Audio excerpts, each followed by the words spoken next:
everyone, and welcome to the fourth vlog. I'm not sure if this is going to be the last. If so, let's make the best out of it.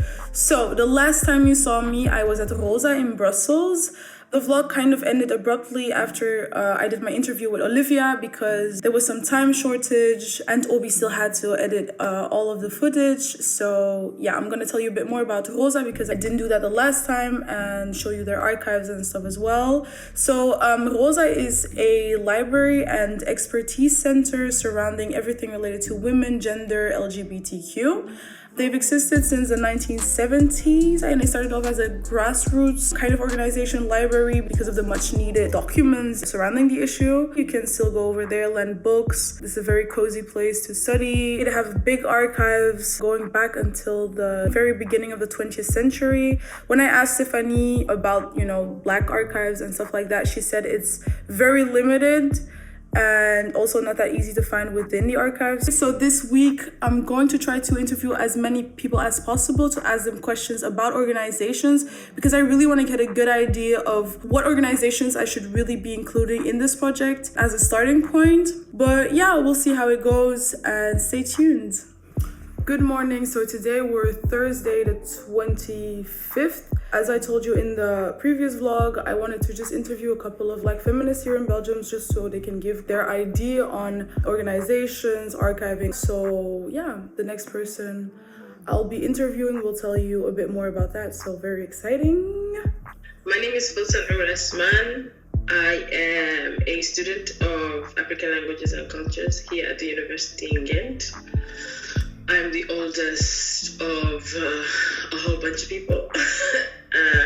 I live here with my mother and my siblings.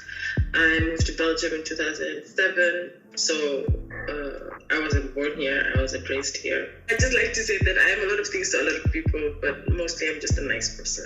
That's great. That's already very nice. I like that as an introduction. I put a poll on my Instagram, on my story to ask people in Belgium, if you have to think of Black feminists of, women empowering women, who would you say? And a couple of people said your name. A couple of people in my DMs really said you should really ask her to talk about activism and stuff. So yeah. Very nice. That is very, very nice. Yes. So as a first question, what is Black feminism in Belgium to you? Well, the thing about feminism, in and of itself, I wasn't as busy with it as I am now. What I mean as busy with it is that it wasn't something that I was completely aware of before I came to Belgium. Granted, I was a teenager when I came to Belgium, but once I was here, the very many ways in which my identities intersected were attacked almost immediately, and I had to find some kind of way to fortify myself and my spirit against these attacks. And it started with me explaining a lot of things, and then I realized I was explaining my humanity to people who already had an idea of who I was. And then when that wasn't working, I decided that maybe the best thing to do would be to research. Looking into things. Of course, some of the stuff that we find in the research or what we do or read or come across is just intrinsic knowledge that we already have from our lived experiences that has been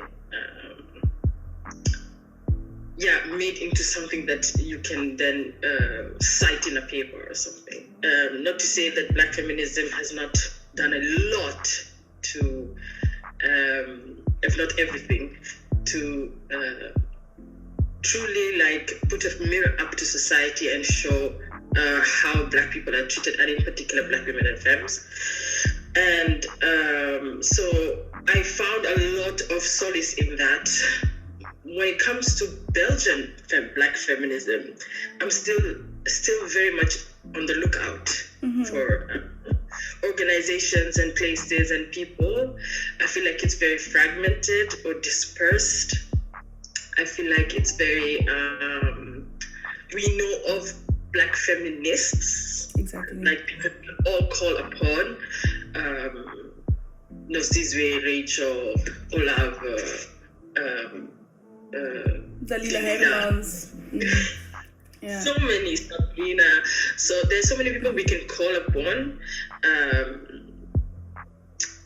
But organizations that are just meant for Black women in Belgium, I'm yet to come across. Now, I'm based in Ghent, so most of what I do is from the Flemish side. So I'm not even sure about what's happening on the French-speaking side. I do know in Brussels, which tends to be the hub for a lot of Black life in Belgium, that there are some things that are mostly French-speaking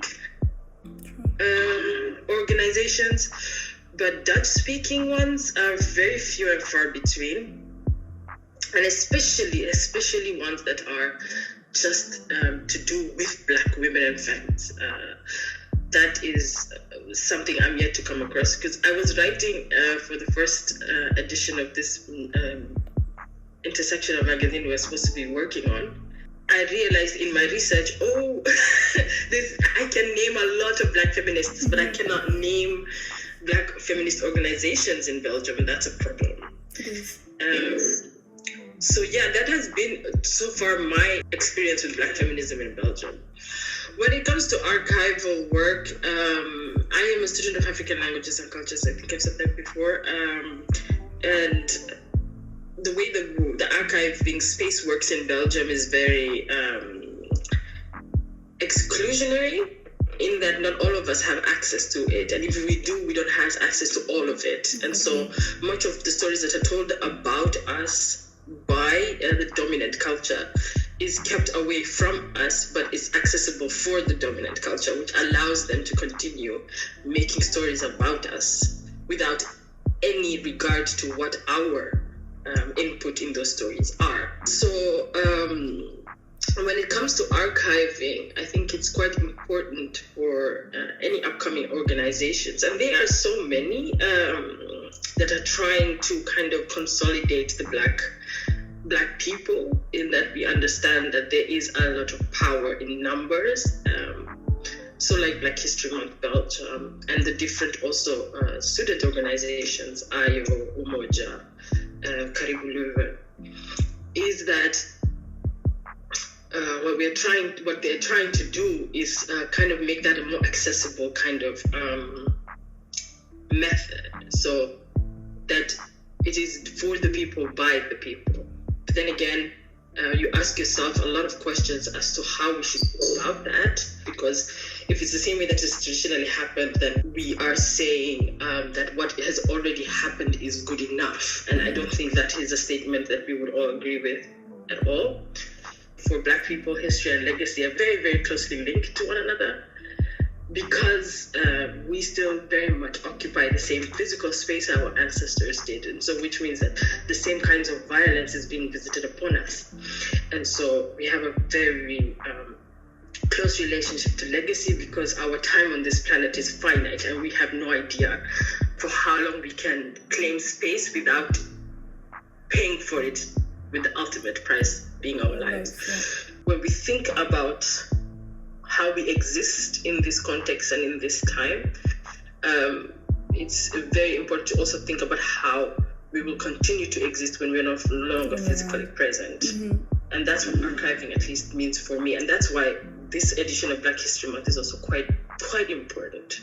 For a lot of people, the Black experience is localized in the United States. So although we are not a monolith, we are very much seen as one. Yes, exactly. Because the Black experience in the United States is supposed to be the experience of all diasporic Africans, and it's not. Or diasporic Black people, and it's not. No, it's not. They are touchstones, and there are ways in which that the experiences are similar, but there is a very, very specific context to living in Belgium and being Black and being female presenting that is very different from even the rest of Europe and the United States. So it helps the cause for us to be able to properly document these experiences, not just for future generations, but for ourselves, because living in Europe is so hard when it comes to microaggressions, and we do not understand the toll that can sometimes take on the spirit. And one of the functions of white supremacy is to make us feel like we are alone, that we are going through things alone, so that we are isolated. We go into our universities and we don't see people who look like us. When we go to our workplaces, we don't see people who look like us. And so the only locus of blackness is, for many of us, our families, chosen families, and our blood kin. And so, and those relationships are also made hard by living in a very capitalistic, individualistic society. And so, the toll that takes on Black women and femmes in Belgium is very specific. For Black women, even in our social political spaces, we are the one that everybody comes to for solace and help and advice, but we have nowhere to go to. And organizations and places that are specifically safe spaces for Black and femmes, Black women and femmes, is a very real, tangible way of counteracting that. So we can talk to one another about it and find solace and help and support, and just somebody to listen to sometimes. For the first time, we have momentum in a very real way, and I think we should capitalize on it and kind of protect one another. So when crazy organizations come for people like Rachel, and they come for people like Sabrina, and then we are able to say, like, you don't get to touch them, you don't get to try and ruin them and bring pain upon their lives. You do not have access to them in that way. I think that's very, very important. Yeah, it is. I agree. I've been thinking about community a lot the past few months, weeks, almost half a year now, because I was trying to figure out what it is about living back home that I missed, and Corona brought a lot of things up for me. I started to ask myself questions about home, and questions about belonging, and what it means to have people as part of your tribe, because I have no answers. But all of these questions have been very interesting, and what I keep on coming back to is strength in numbers. We have strength in numbers, and I think it's very, very important for us to continue down this way, with the real goal of actualizing an actual, like, even space that makes it easier for us to breathe. Yeah, we need that. We really do. Hi again, everyone. So right now we're Wednesday the 24th, and I'm again in Brussels at Rosa with Olivia. Yesterday I talked to Francine. She's someone that works for Vrouwengeschiedenis. She's the one that I talked about, I think, 2 vlogs ago. We planned a meeting on Monday, but we just saw that the measures have changed, so we have to work from home, basically. But yeah, still very exciting. I'm very excited to finally have a little interview with them, because I've been wanting to do that. I also talked to someone else. I'm gonna do an interview with her. I'm gonna keep that as a surprise for now. But besides that, just gonna do some more work and talk to you later. Good morning, everyone. So today we're Monday the 29th already. So this vlog will be uploaded this evening, which will also be the last vlog. Before I ended this series, I kind of wanted to give you some updates. A lot of people have finally been answering to my emails. So I sent a message to Dalila Hermans to see if she wanted to kind of be interviewed to talk about Black feminism here in Belgium. And she actually replied that she's very much interested. So I'll be doing that this week, maybe next week. Then normally today I had an interview with Francine and Maman Marie-Claire from Vrouwengeschiedenis, but because of the new rules regarding Corona, I'm not allowed to go to Brussels anymore. So I hope they're willing to do maybe a Zoom meeting. Then Collectief Susu also replied they'll be filling in a questionnaire, and they'll also be included in the project, so that's very interesting as well. And then I reached out to someone from Lidarte, and they also replied that they're willing to, participate and reply to some questions. I feel like I'm definitely gonna document it because, archives and all. And we'll see if there's a possibility to, upload it on the YouTube channel for BHM or, put it on Instagram. But I'll definitely be documenting it. And then I also wanted to share that I've been doing some research on social media archiving because it's not something I know a lot about. And I've also been watching some videos on Black archives in the Netherlands, in Great Britain, in the United States. Been watching some Instagram pages on archiving. So that's kind of what I've been up to. And I've basically been writing everything down. The project really just started. I feel like it's gonna take a while, but this is definitely the beginning, and I'm actually really glad already with, what we have, and I feel like everything will be fine. Especially the community part in Belgium. I just kind of have to work together and do our best, and Black archives are definitely coming, Okay, stay tuned, and I'll see you.